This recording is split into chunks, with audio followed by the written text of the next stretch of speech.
I did not flinch. I did not look away. When my husband stood in the middle of that hotel lobby, our hotel, the one we had booked together for my sister's wedding weekend, and told me in front of his mother, my mother, and half the wedding party that he was leaving me for my coworker, I simply set down my coffee cup, carefully, on the little marble table near the elevator, and I looked at him the way you look at someone who has just told you something you already knew. Because I did.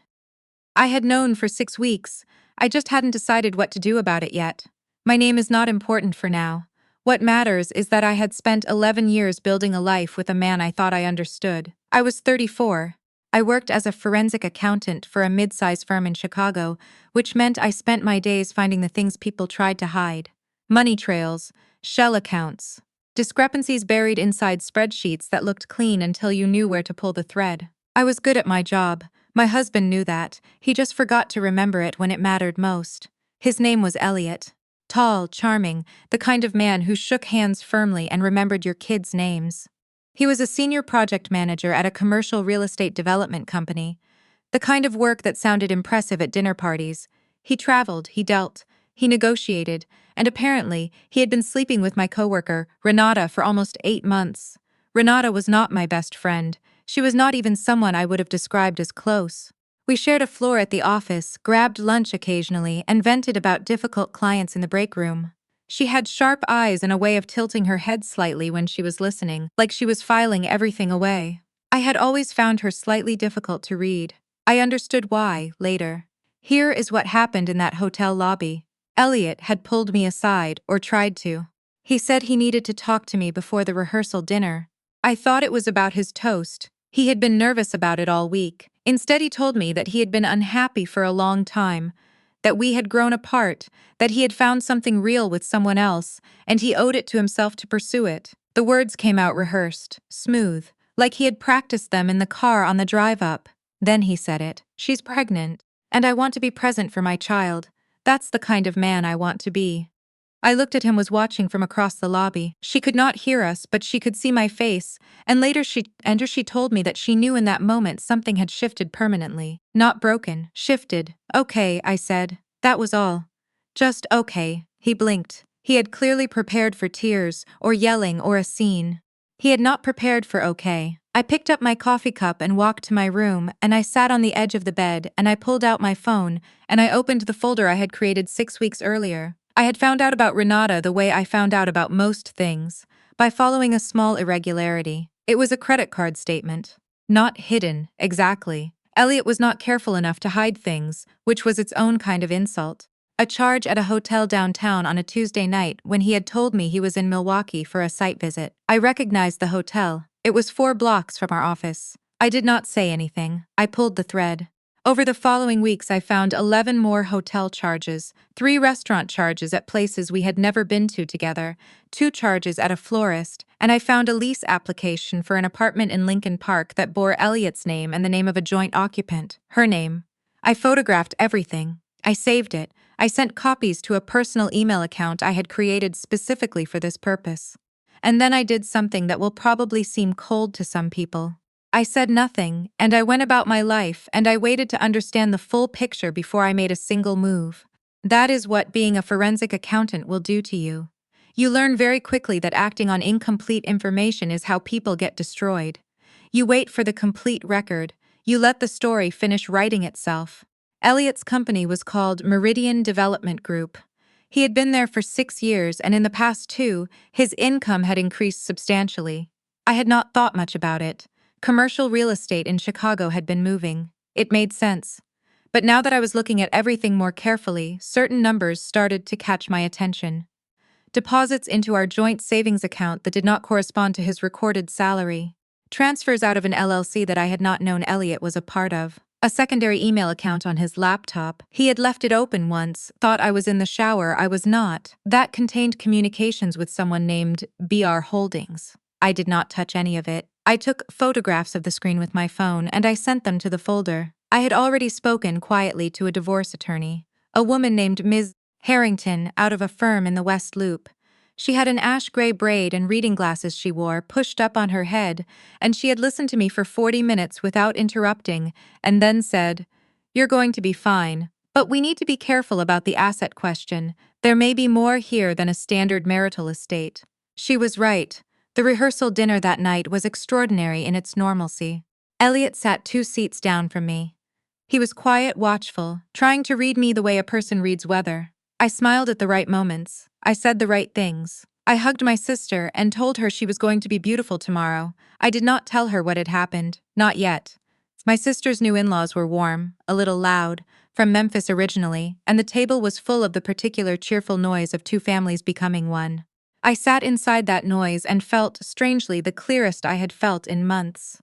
After dinner, when the table was clearing out, one of Elliot's work colleagues, a man named Brock, someone I had met at company parties, came up to me with a glass of wine and started chatting. He was in acquisitions, easy to talk to, the kind of man who is very comfortable in any room. We talked for a few minutes about nothing in particular, and then he said something that seemed casual and was not. Hey, I wanted to say, I think it's great how you've always been so supportive of Elliot. The last couple years have been a lot, building out that parallel portfolio. I smiled the smile I had perfected by then. He works hard. Brock nodded warmly. Both of you. It's a real thing he's built with those BR Holdings accounts. I nodded. I kept smiling. That night, after Elliot was asleep in the hotel room, we had not yet made any formal separation. There had been no announcement. Nothing was yet official. I sat in the bathroom with my phone and added Brock's comment to the file. Parallel portfolio. BR Holdings. Built over the last couple of years. I thought about the salary discrepancies. I thought about the LLC. I thought about the secondary email account.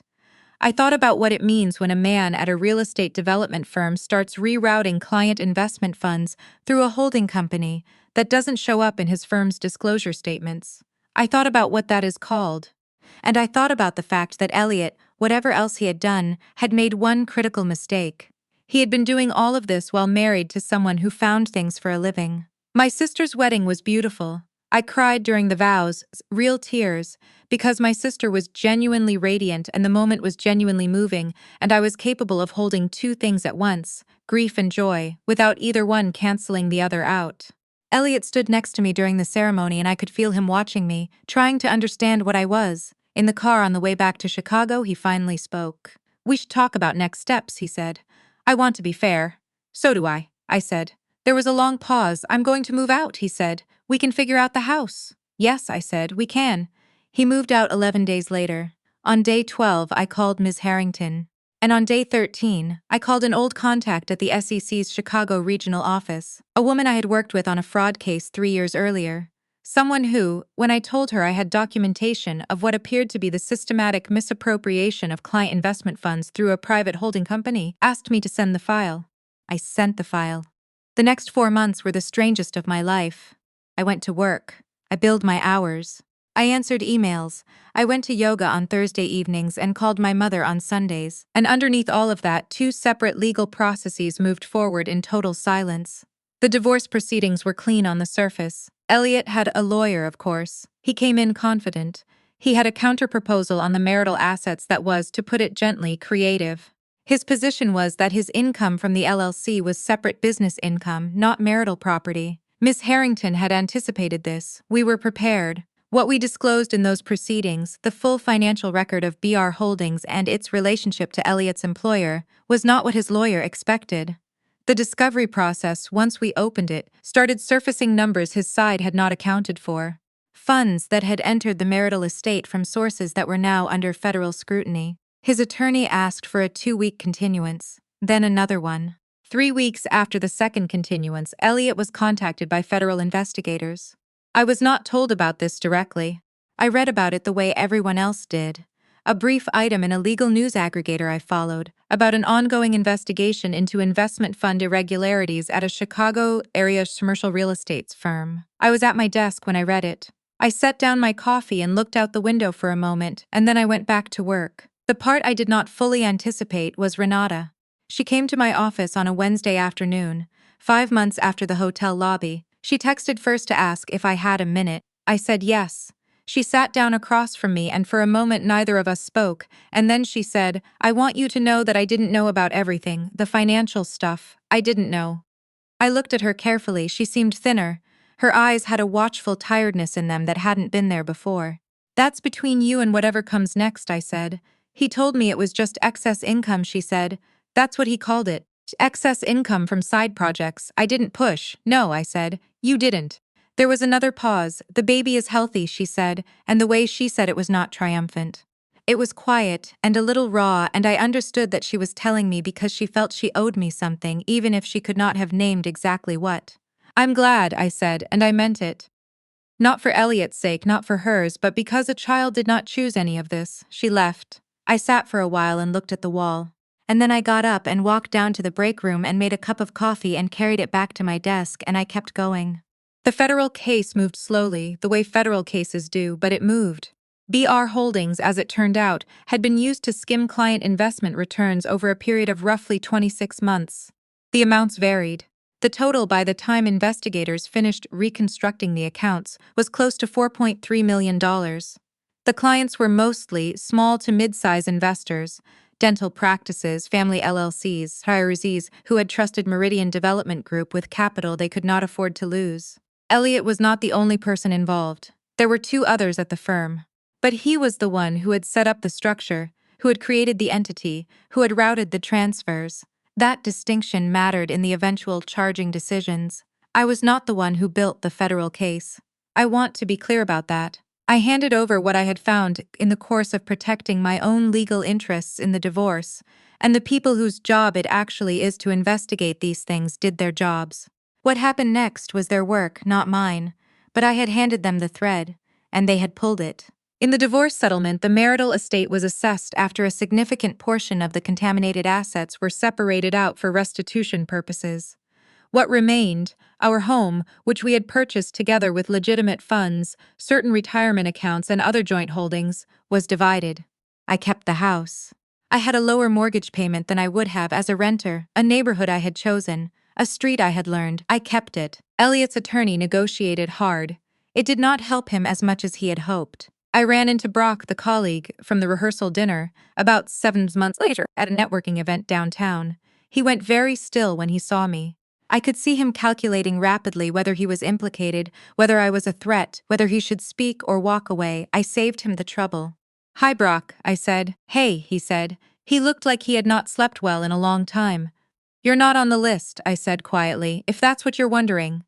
He let out a breath. I didn't know what he was doing, he said. I only knew about the portfolio, the surface of it. I didn't know. I believe you, I said. And I did, mostly. We stood there for a moment in the noise of the event, and then we went in different directions, and that was the last time I spoke to him. I am 36 now. I live in the same house, in the same neighborhood, with a dog I adopted 8 months ago named Pilot, who takes up exactly 2/3 of my bed and has no remorse about it. I still work in forensic accounting. I am, if anything, better at it than I was before. Not because the experience made me harder exactly, but because it made me more patient, more precise, less likely to assume that what I see on the surface corresponds to what is actually happening underneath. My sister's marriage is going well. She knows the full story now. She was furious in the way that older sisters get furious on your behalf, an almost formal, quiet fury, and then she made me dinner and sat across from me at her kitchen table and said, "You didn't fall apart." "No." I said. "Why not?" I thought about it. "Because I needed to see where it was going," I said. "You can't fall apart in the middle of a record." She laughed. Not because it was funny, but because it was so completely me, and she had always known exactly who I was, even when I had forgotten for a while. The federal case concluded with plea agreements for all 3 individuals involved. Elliot received a sentence that included 37 months in federal prison, a substantial fine, and a restitution order that will follow him for years after his release. His attorney had pushed for less. The victim's losses, the judge noted in sentencing, had been real and significant, and the structure of the scheme had been deliberate. Restitution, in federal fraud cases, goes to the victims. That is where it belongs. The clients who lost money began receiving partial payments as assets were recovered and liquidated. It was not everything. It is never everything. But it was the law doing what the law is supposed to do when it works correctly. Renata had her son in February. I know this because she sent me a brief message, just a few words, and a photograph of a small, healthy, thoroughly unimpressed-looking newborn. I looked at the photograph for a long moment. I wrote back, "Congratulations, take good care of him." And I meant that too. I do not hate her. I have thought about why, and I think it is because hatred requires a kind of sustained energy I am not willing to spend on someone whose choices were her own to make and whose consequences are her own to carry. She did what she did. She lives with it. That is already its own weight.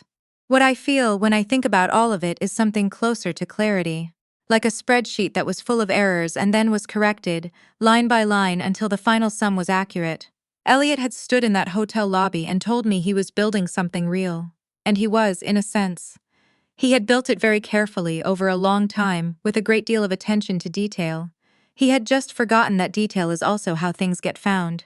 I set my coffee cup down on the marble table, and I walked to the elevator, and I went upstairs, and I kept going.